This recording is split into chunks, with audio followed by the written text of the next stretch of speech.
more money and more workers. Japan's government is hoping this plan will help stop the toxic water leaks at the Fukushima nuclear power plant, which was crippled by a tsunami in 2011. Some in Japan are asking why it took so long for them to get involved. This man says after 2.5 years we're not moving forward, we're stuck where we were, so I think they should bow their heads in shame and listen to the world's experts. This is the main priority. Although the plant operator TEPCO is responsible, says this man, it is hard for a single company to deal with all these issues. If we're going to tackle this issue as a nation, the government should take the lead.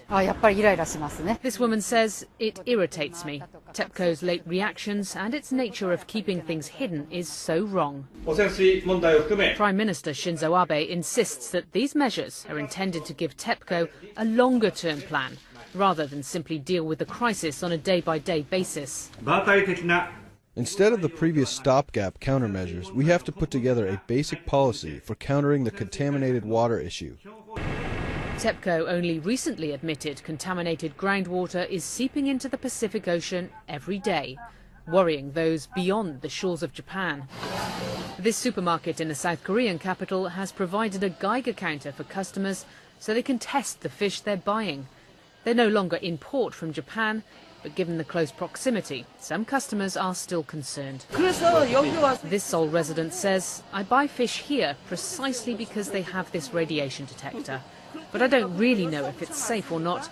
I can only base my decisions on the labels.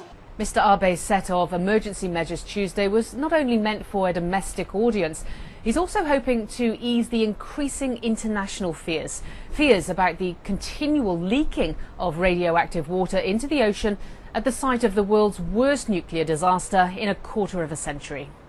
Paula Hancocks, CNN Tokyo.